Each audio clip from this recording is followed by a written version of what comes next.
Ya. Oke, sahabat Kompas TV, sekarang saya berada di Cirebon dan sekarang saya bersama Kang Deddy Mulyadi. Nah, Kang Deddy kan dalam kanal YouTube-nya kan bertanya-tanya dengan para warga sekitar, dengan para saksi Iya. terkait kasus Vina.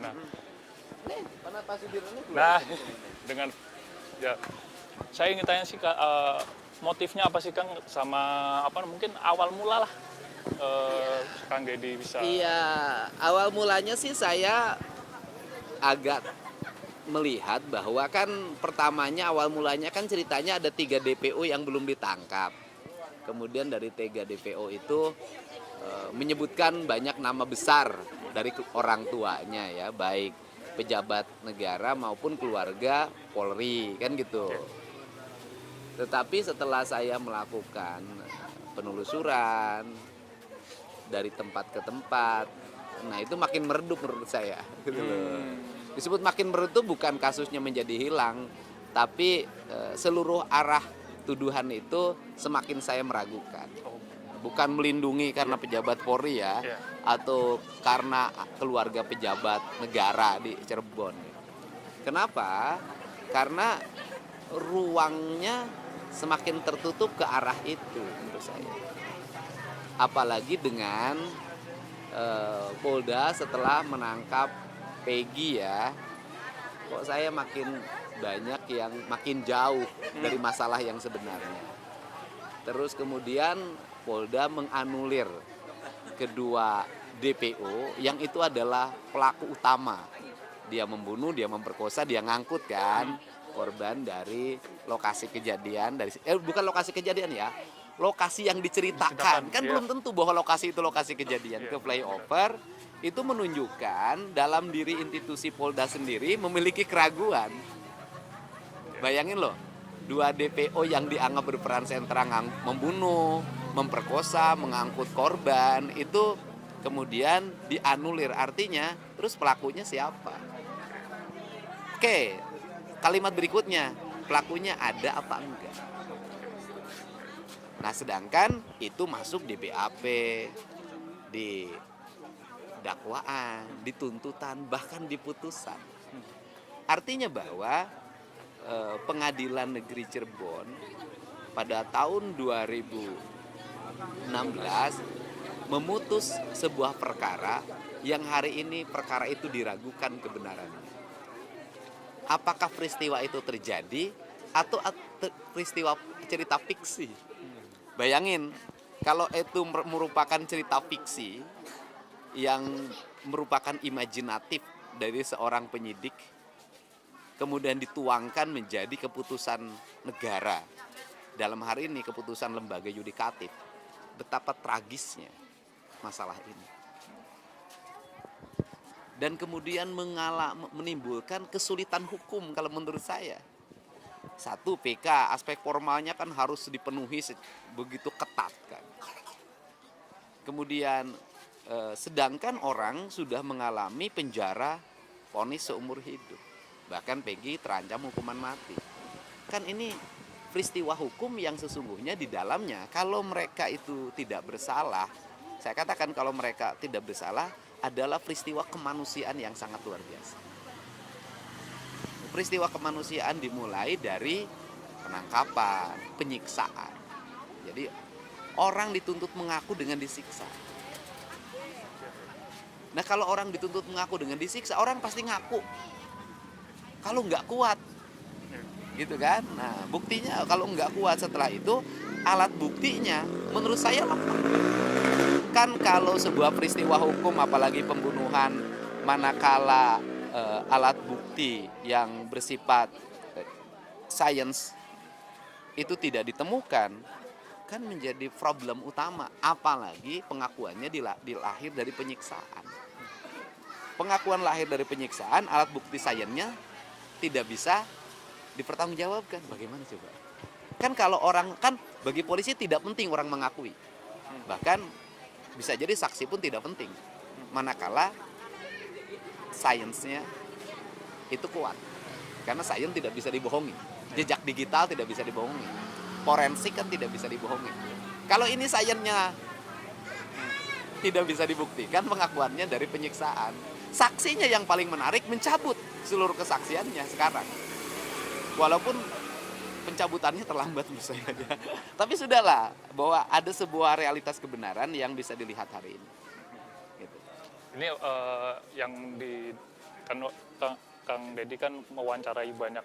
Ya hampir organisasi. semua deh. Ya, nah itu mungkin ada harapankah dari Kang Ya Deddy? harapannya bahwa kan gini, peristiwa ini kan tidak akan bisa selesai hanya dengan berdebat di televisi, menghadirkan pakar, menghadirkan orang yang kontra, jadilah keributan. Tapi kan apa sih manfaat keributan itu bagi terpidana? Kalau proses hukumnya tidak ditempuh, maka satu-satunya jalan hukum adalah VK. Kalau VG kan ada pra-peradilan atau mungkin di pengadilan nanti kita, mudah-mudahan tidak sampai pengadilan ya, bisa membuktikan kebenaran. Tapi kalau yang sudah terpidana ini, itu kan dia harus mendekam selamanya, selama umur hidupnya. Nah, kan PK. Nah, saya berharap ini bisa menjadi novum.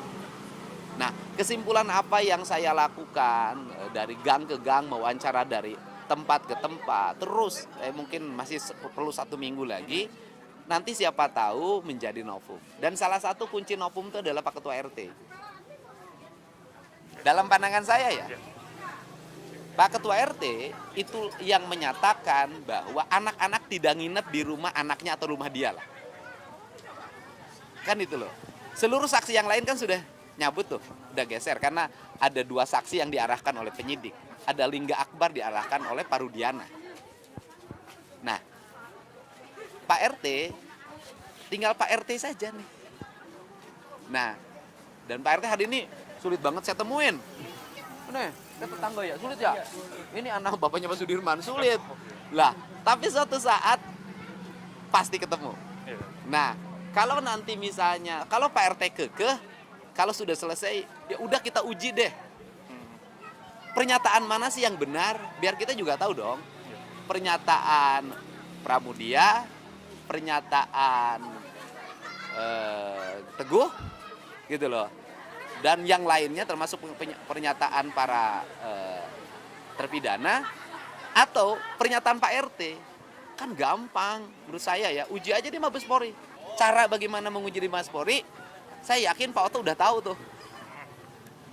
Bagaimana cara menguji di Mabes Polri, gitu loh.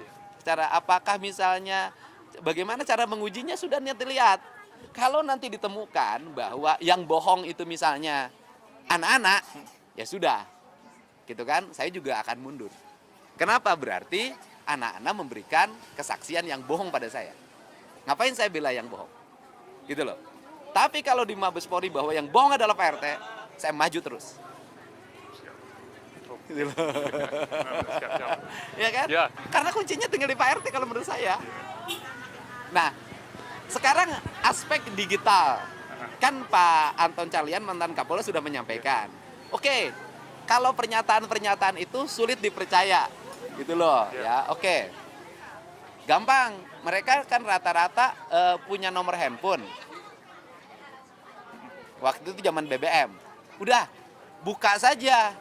Pada jam itu, detik itu, menit itu, di mana posisi mereka menurut jejak digital di providernya masing-masing. Ya kan? Gampang kan? Udah aja buktikan kalau nanti jejak digitalnya ternyata mereka posisinya berada di tempat kejadian, di tempat perkara, saya mundur. Kalau nanti hasil forensik digitalnya ternyata mereka itu ada di rumah Pak RT, saya maju terus. Baik. Nah, termasuk Peggy. Peggy itu sudah, ibunya sudah ngasih petunjuk. Ngasih petunjuknya bagaimana? Ngasih petunjuknya adalah bahwa ketika rumahnya digerebek polisi, katanya kan sorenya, besok sorenya, ibunya menghubungi suaminya. Kan ada tuh, ke saya juga ngasih nomornya. Ini nomor saya, nomor suami saya, tinggal dibuka. Bener nggak ada transaksi pembicaraan antara Peggy, antara ibunya Peggy dengan bapaknya pada waktu itu? Atau kan Peggy pakai nomor handphone Peggy Itu berapa? Pada waktu peristiwa terjadi kasus ya, Vina dan Eki, saya tidak mau menyebut dulu kasus pembunuhan. Kasus musibah yang dialami oleh Vina dan Eki. Lihat posisi HP-nya, nomor itu posisinya di Bandung atau di tempat kejadian. Mudah ya? Gampang kan? Ya udah, bilang aja gampang. Dari sisi digital itu gampang. Jadi udahlah, kalau kebenaran omon-omon, susah orang mempertanggungjawabkannya. Yuk kita cari kebenaran digital aja. Siap, Kang Ya, Dedi. kasih. Terima kasih banyak, Kang Dedi.